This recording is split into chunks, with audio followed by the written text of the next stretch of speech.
नमस्कार Shri संभावी lifestyle channel को मु आपन को स्वागत जनाऊँची। मु आज आपन को सहित एमिति गोटे रेसिपी शेयर करिया को जाउची बिना तेल बिना खरारे सजना छुई आचार। चलंतु डेरी न करी आमे रेसिपी स्टार्ट करबा। खरा बिना तेल रे आज करबा सजना छुई आचार। सजना छुई आचार पे मु नेची गुड़ सोरिष सुखिला लंका गोटे चामच पान मधुरी हाफ चामच हेंगु हाफ चामच मेथी गोटे चामच जीरा 50 ग्राम गुड़ तेंतुली दीटा आ सजना छुई की मु एमती पूरा चोपा छड़े ए साइज रो काटी देइची। प्रथमे आमे सजना छुई की हाफ सिझेई दबा अल्प टिके पानी नहीं जिबा एतरे स्वाद अनुसार लूण पके दबा। स्वाद अनुसार लूण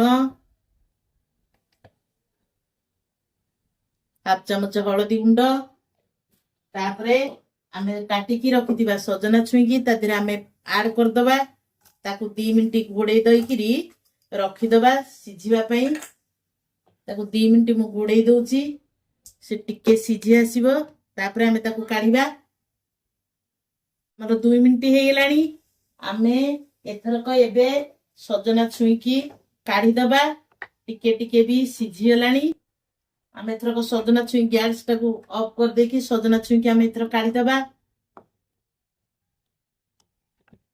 सजना छुई की एथरक काढी दबा। एतरे आमे गोटे तावा बसेबा से आचार रो मसला सब को भाजीबा। प्यान एबे हमर गरम हे गेलानी मु नेची जो सुखिला लंका चारटा ताको आमे तादरे भाजीबा। सब मसला रा सब भाजीबा पकई दबा पान मधुरी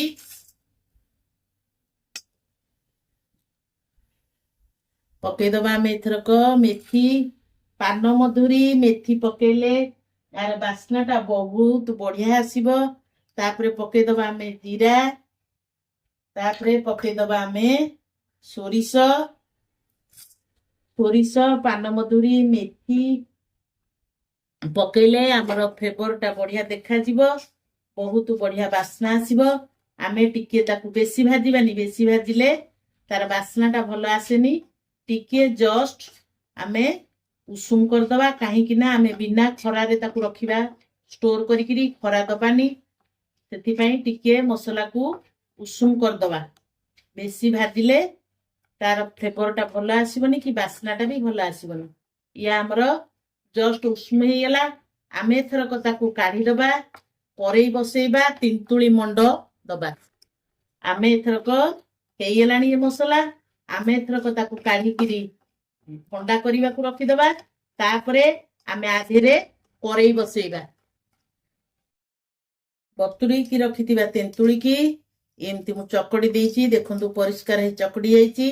आमे गोटे छणा साहाय्य रे आकू ऐड करिबा करे देहरे आगु न छाणिले ता भितर जो टिके टिके चोपा रहउची तार टिके टिके सुता सरू रे जटर आकू छाणी देले तार खदड़ा अंश मंजी टिके टिके चोपा तेंतुली रो सब बाहर जीवो। देखंतु परिष्कार हे गेला मु आधेरे आकू रखी देली। एथरक आमे पकई दबा सजना छुई ता देहरे पकई देले तेंतुली मंड सजना देह छुई देहरे एतक पसी जीवो। सजना छुई हमर खाइबा को बहुत टेस्ट लागिवो। स्वाद अनुसार पकई दबा लूण। सजना छुई सिझेला बेले आमे लूण पकई देले जेहेतु तेंतुली मंड एठी टिके देली मु तेंतुली मंड सजना छुई टेस्ट है कि सजना छुई भितरे तेंतुली मंडटा पसिबा पे मु आउ टिके लूण ताकू देली कारण तेंतुली मंड सजना छुई सेम सेम हे जीवो।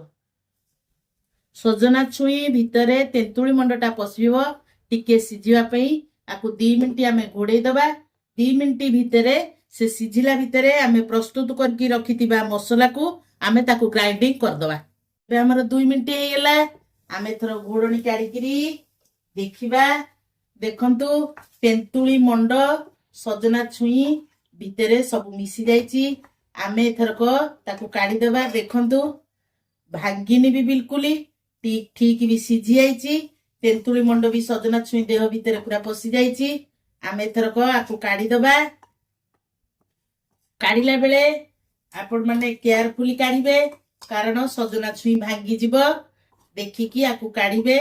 ତେନ୍ତୁଳି ମଣ୍ଡ ବି ସବୁ ସଜନା ଛୁଇଁ ଭିତରେ ପଶି ଯାଇଛି। ବଢିଆ କଲର ବି ପଳେଇ ଆସିଛି। ଆମେ ଏଥରକ ସଜନା ଛୁଇଁ ଆଚାର ପାଇଁ ଗୁଡ ପାଗ କରିବା। ଆମେ ଏଥିରେ 2 ଚାମଚ ପାଣି ଆଡ କରିବା ଗୁଡ ପାଗ ପାଇଁ। ଗୁଡ ପକେଇଦବା। ଗୁଡ ଆମର ପକେଇଦବା।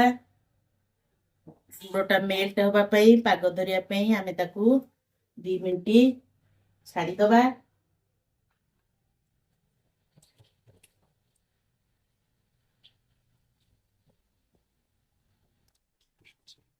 ଦି ମିନିଟ ଆକୁ ଆମେ ଏମିତି ଭାଜିଦବା।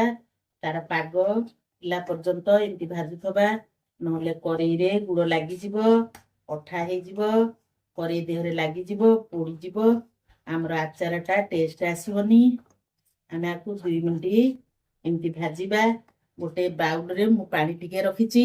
ଗୁଡଟା ପାଗ ହେଲା ନା ନାହିଁ ଆମେ ପାଣି ଗିନାରେ ପକେଇକି ଜାଣିବା। ବେଶୀ ଅଠା ପାଗ କରିବେନି କି ବେଶୀ ନରମ ପାଗ କରିବେନି। ଦେଖନ୍ତୁ ମୁଁ ଟିକେ ପକେଇକି ଆଗ ଦେଖିବି। ଆଉ ଟିକେ ଆମର ହବ, ମିଶି ଯାଉଛି ପାଣିରେ। ଗୁଡ ପାଗ କଲାବେଳେ ସବୁବେଳେ ଗ୍ୟାସ ର ଫ୍ଲେମକୁ ଲୋ ମିଡିୟମରେ ରଖିବେ। କାହିଁକି ନା ଇଏ ପୋଡିଯିବ ଗୁଡ ପାଗଟା। ଦେଖିବା ଏଥରକ ଆମର ଗୁଡ ପାଗ ଠିକ ହେଇଛି ନା ନାହିଁ, ଏମିତି ପାଣି ଗିନାରେ ପକେଇକି ଦେଖିବେ। ଗୁଡ ପାଗ ଆମର ହେଇଗଲାଣି। ଯଦି ମିଶି ଯାଇଥାନ୍ତା ପାଣି ଦେହରେ ତାହେଲେ ଆମର ପାଗଟା ହେଇନା। ଦେଖନ୍ତୁ ପାଣି ଭିତରେ ପକେଇଲେ ବି ସେ ଅଠାଳିଆ ହେଇକି ରହୁଛି। ଏଥରକ ଆମେ ରଖାଯାଇଥିବା ତେନ୍ତୁଳି ସଜନା ଛୁଇଁ ତାକୁ ଆଦେହରେ ଆମେ ପକେଇଦବା। ଗ୍ୟାସ ର ଫ୍ଲେମକୁ ସେମିତି ଲୋ ରଖିଦବା। ଆମର ଗ୍ରାଇଣ୍ଡିଙ୍ଗ କରିକି ରଖିଥିବା ମସଲାକୁ ମୁଁ ଆଦେହରେ ଆଡ କରିଦଉଛି।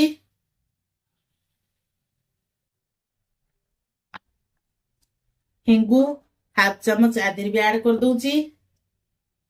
ଆମେ ଏଥରକ ତାକୁ ଆସ୍ତେ ଆସ୍ତେ ସ୍ଲୋ ଫ୍ଲେମରେ ଗ୍ୟାସ ରଖି ତାକୁ ଏମିତି ମେଲ୍ଟ କରିବା, ଭାଜିବା। ସଜନା ଛୁଇଁରେ ଗୁଡ, ମସଲା, ହେଙ୍ଗୁ ଯେମିତି ପୁରା ମେଲ୍ଟ କରିଯିବ।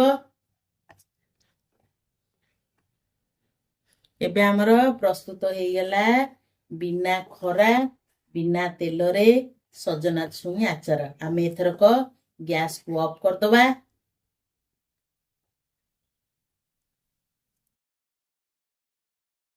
ଏବେ ଆମର ସଜନା ଛୁଇଁ ଆଚାର ପ୍ରସ୍ତୁତ ହେଇଗଲା। ଆକୁ ଟିକେ ଥଣ୍ଡା ହେବାକୁ ଆପଣ ମାନେ ଛାଡିଦେବେ। ଆପଣ ଯୋଉଥିରେ ଆକୁ ଷ୍ଟୋର କରିକି ରଖିବା କଥା ରଖିବେ, ପ୍ଲାଷ୍ଟିକ ଡବା ହଉ, କାଚ ବୋତଲ ହଉ। ଦେଖନ୍ତୁ ଗୋଟେ ବି ହେଲେ ଛୁଇଁ ଭାଙ୍ଗିନି, କେତେ ସୁନ୍ଦର କଲର ପଳେଇ ଆସିଛି, କେତେ ସୁନ୍ଦର ହେଇଯାଇଛି। ଖରା ଦରକାର ନାହିଁ କି ତେଲ ଦରକାର ନାହିଁ।